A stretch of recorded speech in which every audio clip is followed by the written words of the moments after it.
En soi, c'est lui qui était resté à la maison. Il ne se considérait pas comme fils, même s'il vivait dans la maison de son père. Donc, le message de l'évangélisation, c'est un message qu'on parle aux païens qui sont hors de la maison. Mais le message du réveil, c'est un message qui concerne l'Église. Lorsque vous constatez dans une église, il n'y a pas une soif de vivre Dieu. Il y a déjà un sommeil spirituel dans cette église.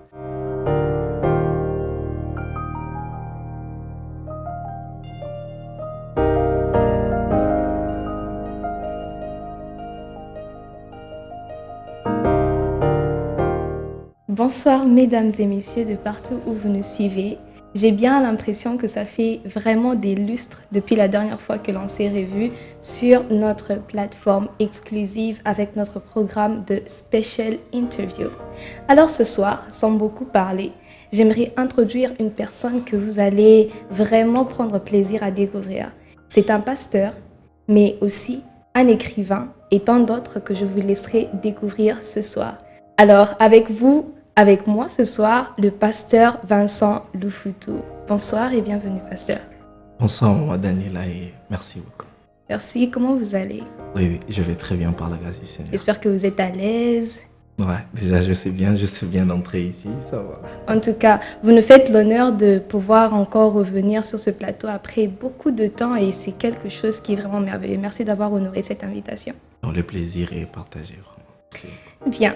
Alors, j'ai déjà expliqué que vous êtes pasteur, que vous êtes auteur, mais s'il y avait une manière par laquelle vous aimeriez vous réintroduire ou encore vous introduire au public ce soir, comment est-ce que vous le ferez? Si je devais m'introduire au public ce soir, la seule chose que je dirais, je suis enfant des dieux. Ah bon? Ouais, je suis enfant des dieux. Ok. Alors, en étant un enfant de Dieu, mais aussi en occupant cette fonction pastorale dans la communauté de l'île de Chypre, quelle est la chose qui vous marque jusqu'à présent et qui a eu à bâtir ou encore même forger la personne que vous êtes?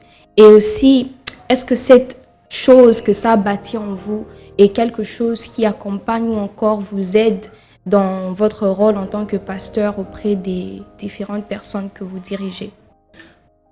Déjà, la chose en question dont vous allez parler, il y en a tant d'autres, mais parmi tant d'autres, c'est que j'ai épinglé, surtout ici en Chypre, c'est la soif des dieux. Okay. J'ai eu à remarquer qu'ici en Chypre, il y a vraiment des jeunes assoiffés des dieux. Récemment, j'étais à la montagne, on pouvait voir des jeunes en train de prier. Et là, c'est quelque chose qu'on ne trouve pas peut-être ailleurs. Et vraiment avec ça, avec cette soif, avec cette motivation, je me dis qu'avec ça, ça vaut la peine vraiment d'aller jusqu'au bout. En tout cas, c'est bien, c'est comme un peu contradictoire lorsqu'on pense à une île, on s'imagine directement des vacances, des moments de plaisir, mais trouver des jeunes gens assoiffés de Dieu, c'est vraiment quelque chose d'extraordinaire. Alors, sans plus tarder, j'ai tellement hâte d'aborder ce sujet. Qu'est-ce qui a marqué, qu'est-ce qui a inspiré votre livre qui s'appelle Le Réveil? Alors, l'inspiration de mon livre, c'est d'abord une prédication. Ok. Parce que ce livre est d'abord une prédication avant tout. Et par la grâce du Seigneur, chaque année, nous organisons une activité qu'on appelle les Actes des Apôtres. Cette activité réunit beaucoup de pasteurs de l'île. Et je pense l'année 2023, le thème c'était le réveil spirituel. Okay. Et c'est avec ça avec cette prédication, je commençais à écrire sur la prédication et je me suis dit, pourquoi pas le faire en livre aussi. Ah, donc c'est une prédication qui a d'abord apporté un réveil en vous. Exactement. Et qui vous a conduit même à écrire sur le réveil. Exactement. Alors, qu'est-ce qu'on entend par réveil? C'est un réveil par rapport à quoi? On réveille quelqu'un, on réveille une communauté. Qu'est-ce qui se passe au fait avec ce thème du réveil? Qui est-ce qu'on est en train de vouloir réveiller? Bon, déjà, lorsque vous allez lire la Bible dans Luc chapitre 15, le verset 11, l'histoire l'Église comprend beaucoup plus cette histoire dans un angle bien précis. On parle de le fils prodigue. Okay. En soi, c'est pas seulement un fils prodigue dans ces passages, c'est deux fils prodigues. Oh. Parce que le premier fils prodigue, on met beaucoup plus l'accent sur lui, c'est lui qui était parti. La Bible parle, un homme avait deux fils, le plus jeune demanda tous ses biens et puis il partit. On parle beaucoup plus de lui, l'enfant prodigue. Mais on ne tient vraiment pas compte du fils prodigue qui était resté à la maison. En soi, celui qui était resté à la maison, il ne se considérait pas comme fils, même s'il vivait dans la maison de son père. Ok. Parce que la Bible dit, lorsque son frère est revenu, la première des choses, il a appris auprès des serviteurs. Donc, il n'était pas proche du père. La deuxième des choses, il vint dire à son père, mais papa, depuis longtemps que moi je suis avec toi, il n'a pas dit que je suis ton fils. Il a dit, depuis longtemps que je te sers, tu n'as jamais organisé une fête en mon honneur. Une façon de dire que lui, quand bien même il était dans la maison du père, mais il était un serviteur dans la maison du père. Ok. Voyez-vous? Alors, le message du réveil, au-delà d'abord de son aspect dénominationnel, parce qu'aujourd'hui, lorsqu'on parle du réveil, on est beaucoup plus en train de prendre ça de façon péjorative, de façon à limiter ça à une église. On parle de l'église catholique, l'église baptiste, l'église d'ailleurs même ménonite. toute une communauté, Ouais, l'église de communauté, réveil. Église de réveil. Mais en soi, au-delà du contexte dénominationnel, le réveil est un état d'une église. Ok. Voyez-vous. Donc, lorsqu'on parlait du fils prodigue, c'est lui qui est revenu de la maison. Lui, il n'avait pas besoin qu'on puisse le réveiller parce qu'il était déjà parti. Il avait besoin qu'on lui parle. Papa a besoin de toi. Mais celui qui était à la maison, il avait besoin qu'on le réveille, qu'on lui dise, ne rêve pas, papa est là, tu es dans la maison. Donc, Ok. le message de l'évangélisation, c'est un message qu'on parle aux païens qui sont hors de la maison. Mais le message du réveil, c'est un message qui concerne l'église en général. Voyez-vous? Oui. Donc, c'est vraiment dans ces contextes-là du réveil que je suis en train de parler pour répondre à la question, pourquoi le réveil? Parce que le réveil, c'est un état initial de l'église. Ok. Donc, vous êtes en train de dire que l'église, elle est réveillée ou elle est en état d'éveil ou encore elle est endormie et d'où le besoin d'être réveillée. Lorsque les seigneurs envoient quelque chose, c'est parce qu'il y a un besoin qui se présente. Ok. Voyez-vous, dans chaque période de l'Église, lorsque les seigneurs envoyaient un prophète, c'était en fonction d'une mission bien déterminée, c'était en fonction d'une soif bien déterminée. Et je crois qu'en cette saison, les seigneurs a besoin que l'Église puisse se réveiller. Voilà pourquoi il a envoyé ça. En tout cas, et j'ose croire que ce soir, pour toutes les personnes qui nous regardent, certains vont s'identifier. Est-ce que lorsque vous parlez de l'Église, vous voyez une communauté ou une personne qui a besoin justement d'être réveillée? J'aimerais quand même essayer de recadrer encore la question, c'est-à-dire ce réveil, c'est ecclésiastique, exactement, comme vous le dites. Mais est-ce que ça implique aussi les personnes en tant qu'individus? Existe-t-il un réveil individuel de chaque chrétien? Ou c'est quelque chose qui doit être communiqué à toute une communauté, de le prendre comme un coup de sifflet, que voilà, il faut vous réveiller. Jésus parle à Pierre, la Bible dit, ce jour-là, Jésus regarde Pierre, il lui dit, Pierre, sur toi, je bâtirai mon église. Voyez-vous, lorsque Jésus parlait de « sur toi je bâtirai mon église », le terme « église » là, c'est un terme « ecclésia » qui signifie « ensemble de personnes tirées hors d'eux ». Exact. Voyez-vous? Alors, dans ces contextes du réveil que je suis en train de parler, ça part en termes communautaires ou soit en termes individuels. Déjà, vous allez, ceux-là qui vont lire les livres, vous allez comprendre, il y a une place où j'ai parlé sur le réveil personnel. Ok. Voyez-vous, il y a aussi une partie de réveil personnel, il y a aussi une partie de réveil collectif. Ok. Voyez-vous. Donc, Et c'est pour chaque personne. Oh là là, je suis désolée de vous Ok. couper la parole comme ça.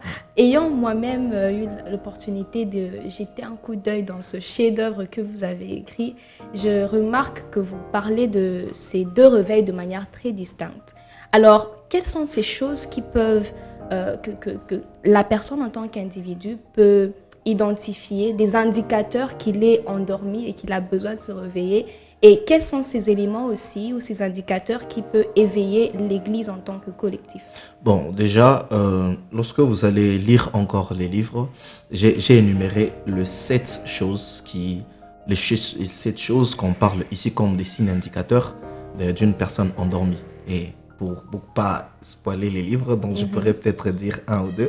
Alors, spoilez-nous même avec les deux premiers ou encore même les trois, les deux que vous considérez, ça c'est vraiment la crème de la crème. Ouais. Bon, la crème de la crème, c'est tout en fait. Ok. Donc, les 7 que j'ai énumérés, c'est vraiment ça, la crème des crèmes. Parce que dans ces livres, j'ai vraiment fait de mon mieux de pouvoir tout mettre en place. Donc, vraiment, j'ai vraiment essayé de tout mettre en place, d'indexer tout pour que ça puisse vraiment être quelque chose de constructif.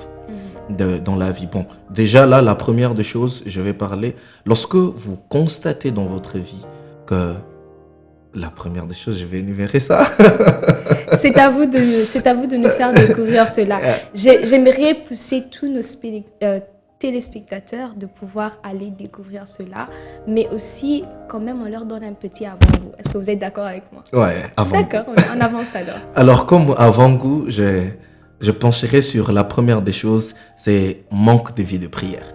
Une manque de vie de prière. Qu'est-ce que cela veut dire? Parce que quelqu'un peut-être qui nous suit ne sait pas trop. Ça veut dire quoi une vie de prière? Est-ce que ça veut dire que chaque jour je dois prier?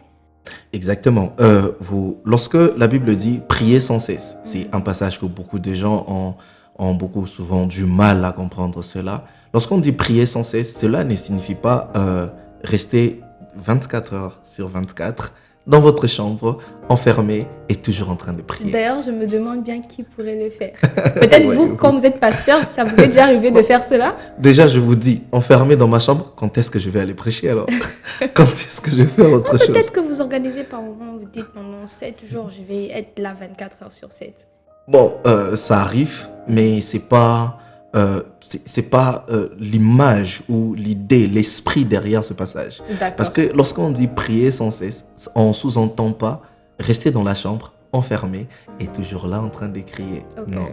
Alors, la vie de prière dont je parle là, c'est être en état de prière. Okay. Voyez-vous, être en état de prière signifie, vous pouvez être à l'université, mais vous êtes en état de prière. Voyez-vous, vous pouvez être au marché, mais vous êtes en état de prière. C'est l'état, c'est un état. C'est-à-dire la chose qui vous caractérise. Voyez-vous? Donc, lorsque vous constatez déjà que non, la vie de prière n'est plus devenue un état pour vous, mais c'est devenu du mécanisme. Vous priez seulement parce que vous devez aller à l'église. Vous priez seulement parce que à la maison on nous dit de prier. Et ce n'est plus un état, ce n'est plus une chose qui émane de vous. Okay. Alors là, il y a déjà un problème. Et là, c'est seulement un indicateur par rapport à la vie personnelle? Par rapport à la vie personnelle, mais aussi, ça peut aller aussi en termes de l'Église. Parce que vous serez d'accord avec moi que malgré qu'on parle de l'Église, on parle, ok, c'est bon, on est à l'Église, on est censé de prier, mais il y a de ces personnes-là à l'Église, mais ils sont endormis.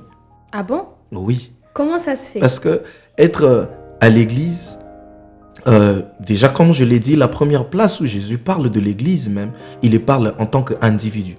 Okay. C'est que nous considérons aujourd'hui Église, bâtiment et toutes ces choses. C'est juste l'assemblée, on a juste voulu bien faire les choses. Voyez-vous? Okay.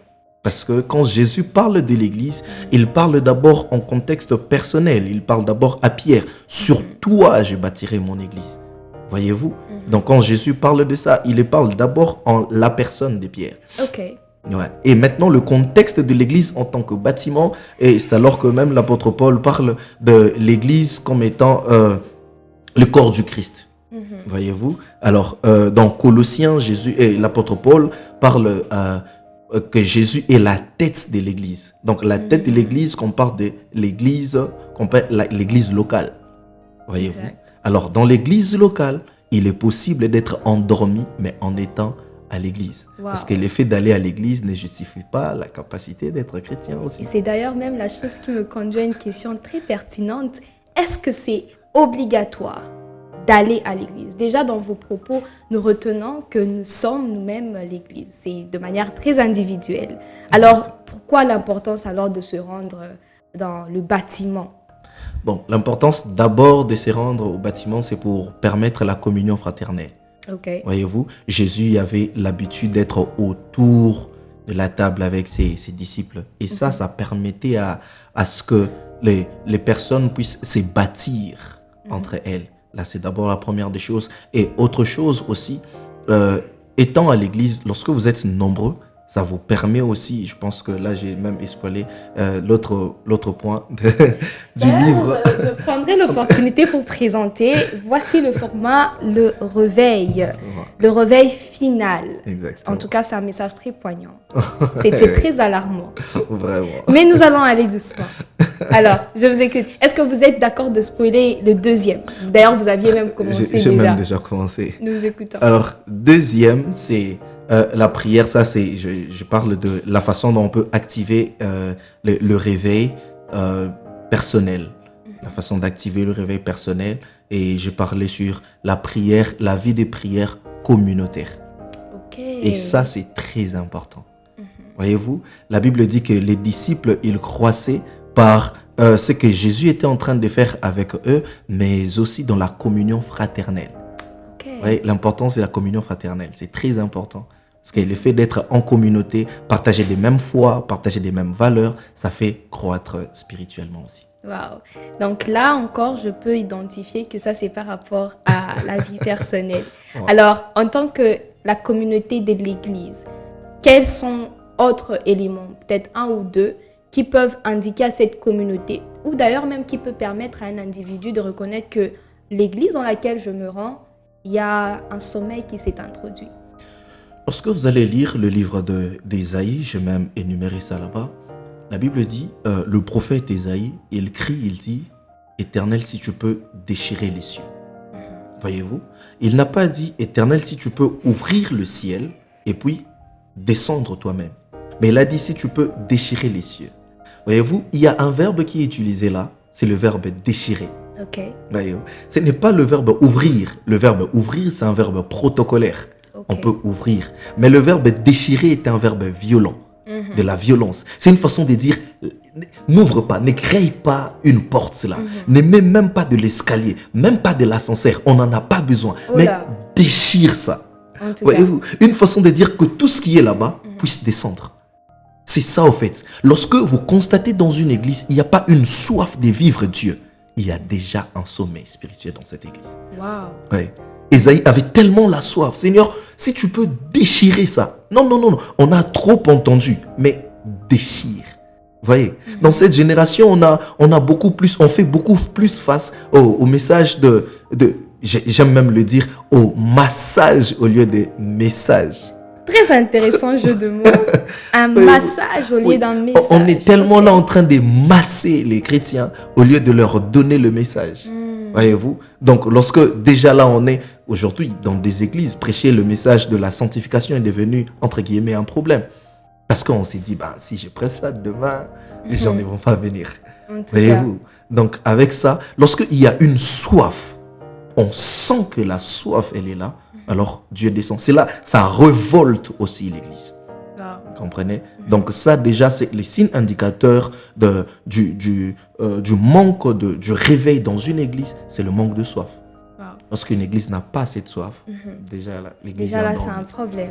Exactement. Et encore en m'apaisantant sur la différence entre un massage et un message. Pour vous, comment est-ce qu'on identifie qu'un message est authentique et que véritablement c'est ça dont on a besoin?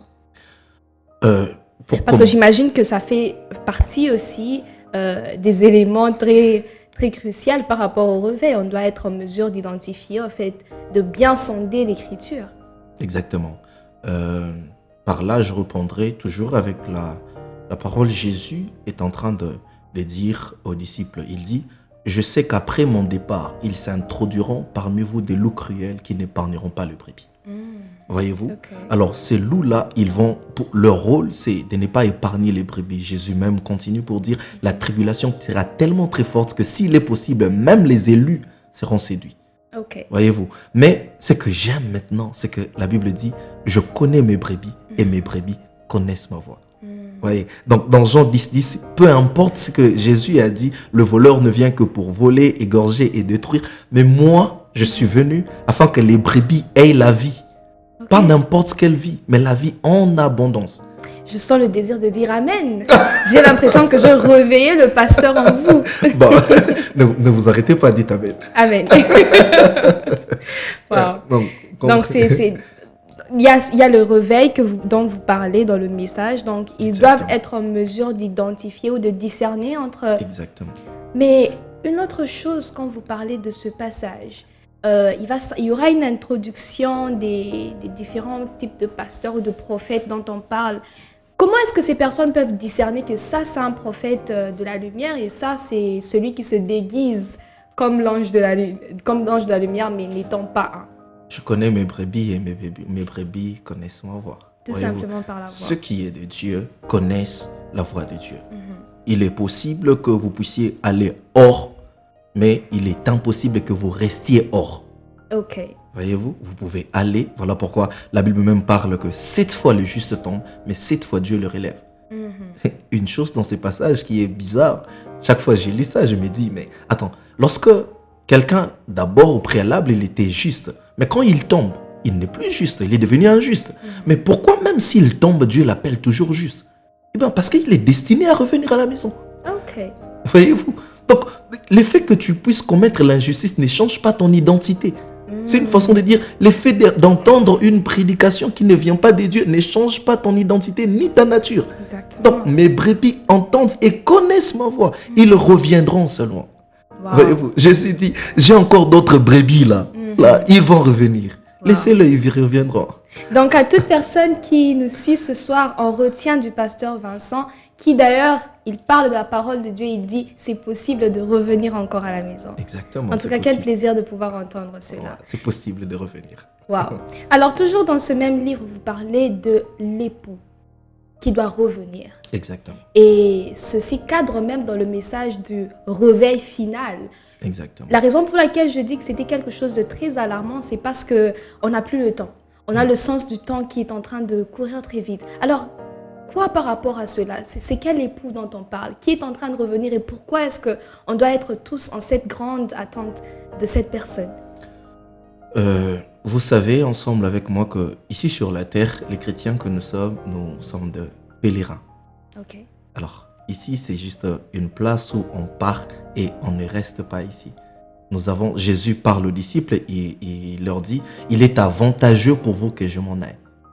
Voyez-vous? Donc, il part pour nous préparer une place. Et Jésus dit, je m'en vais vous préparer une place, afin que là où je suis, que vous y soyez aussi. Ok. Voyez, notre place, nous les chrétiens, ce n'est pas ici sur la terre. On a déjà une place bien déterminée. Donc, quand le pou reviendra, le pou qui est Jésus, dans l'Apocalypse, on parle de l'avènement de Jésus. Quand le pou reviendra, le problème, voilà pourquoi même je parlais de le réveil là, on dit, la question même à laquelle je m'attendais, c'était même de dire... pourquoi le réveil final? Exactement. Donc, je crois que je me suis connectée à votre esprit ce soir. Donc, pourquoi le réveil final?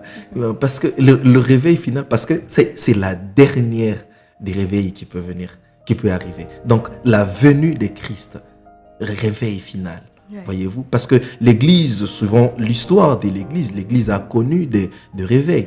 Il y a autant des apôtres, il y a eu un réveil, il y a eu beaucoup de réveils. Mais pourquoi à chaque fois ces réveils, ça a commencé pour un temps et puis ça s'arrête. Et puis l'Église tombe encore dans l'état des sommeils.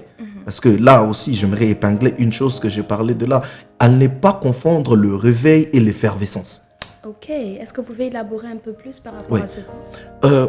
L'effervescence, vous voyez, si vous prenez un médicament, par exemple Doliprane, vous prenez Doliprane, vous prenez un verre d'eau, vous mettez Doliprane là.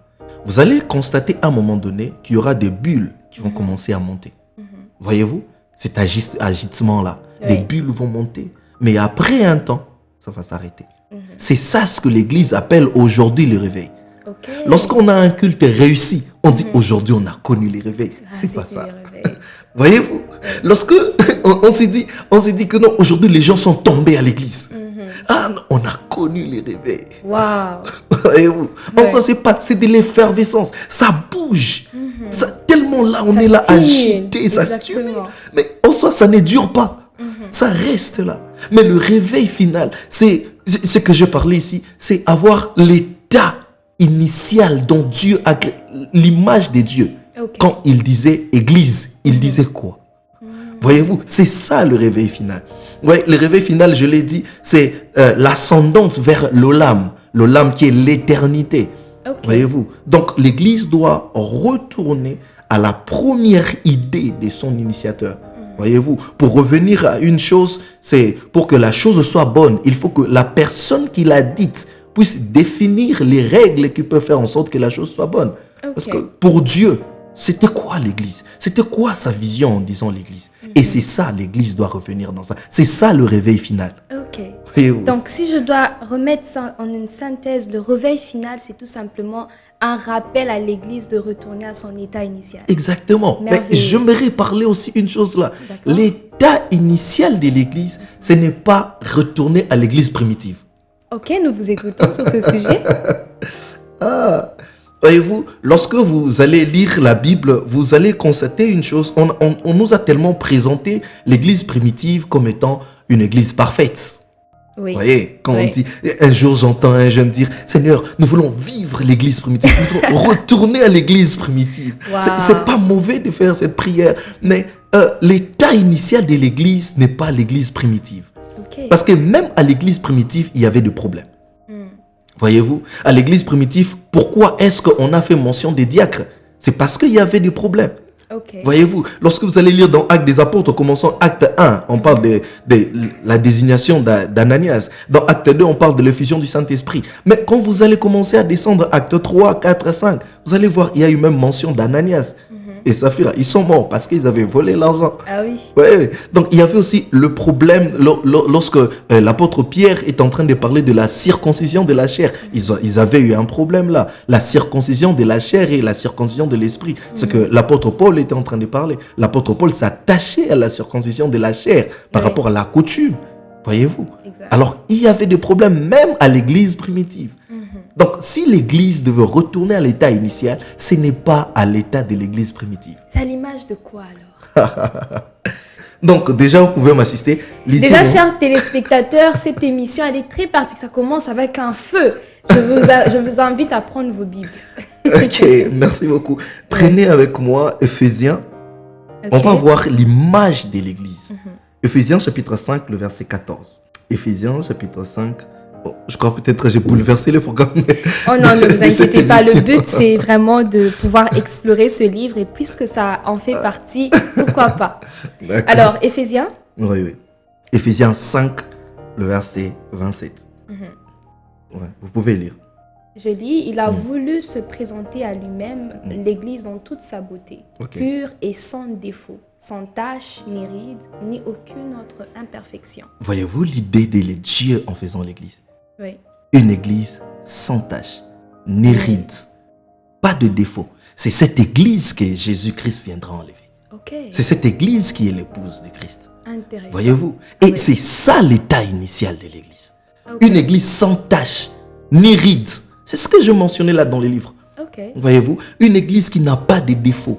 Parce que lorsque l'époux était revenu, l'époux avait besoin des femmes qui étaient éveillées. Ok. Voyez-vous? Ok. Des femmes éveillées, des femmes qui étaient là. On parle même, toutes les femmes, elles étaient vierges. Les 10 épouses, l'épouses, pardon, on parlait, elles étaient vierges. Mais il y avait une chose qui avait manqué dans l'autre. Les autres n'avaient pas d'huile, tandis que les autres en avaient.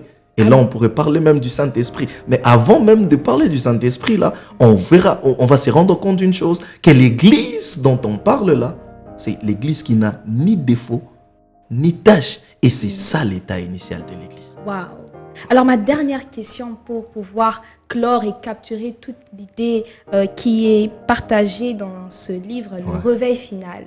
Comment se prépare-t-on au dernier jour? Comment est-ce que l'Église doit se préparer alors? Comment l'église doit se préparer?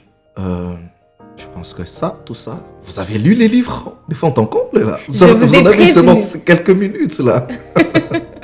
Wow. Je trouve que c'est quand même une question pertinente après avoir parlé de toutes ces choses très alarmantes qui doit mettre comme une caution à toute personne qui l'entend. Il faudra alors sortir d'ici en sachant qu'est-ce que je dois faire pour me préparer par rapport à ça. Exactement.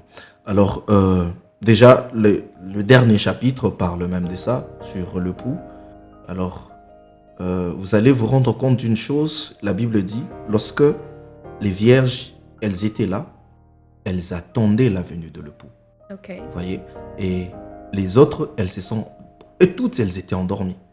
Mais certaines avaient gardé l'huile, tandis que les autres n'en avaient pas gardé. Déjà là, la première des choses, vous allez vous rendre compte que pour qu'une église garde ou revienne à cet état-là, il faut d'abord qu'il y ait l'huile. L'huile qui est l'image du Saint-Esprit. Voyez-vous, le Saint-Esprit, c'est le Saint-Esprit qui nous aide. C'est le Saint-Esprit qui aide l'Église à être à l'image parfaite du Christ. Parce que Jésus-Christ lui-même, il parle, il dit que non, je m'en vais, mais je ne vous laisserai pas orphelins. Je vous enverrai les consolateurs, le Saint-Esprit. J'aime une chose que Jésus dit de lui, il dit, il vous convaincra en ce qui concerne le péché et il vous enseignera sur toutes choses. Dans toutes choses là, il s'agit aussi du temps de la fin.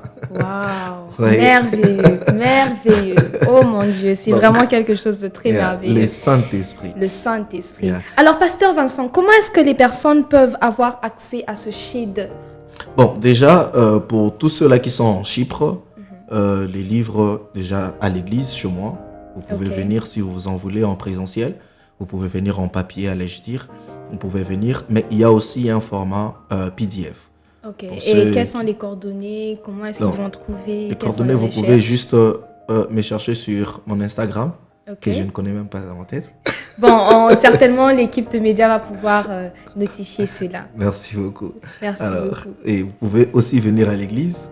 Nous sommes à Lefkocha, juste à l'université CIU. Il y a le restaurant Café Rara.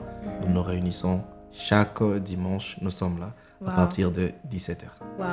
Merci beaucoup. Vous nous avez donné envie de pouvoir venir visiter et je suis sûre que quelqu'un ce soir se sentira très interpellé par le message que vous avez fait véhiculer au travers de ce chef-d'œuvre, Le Réveil Final.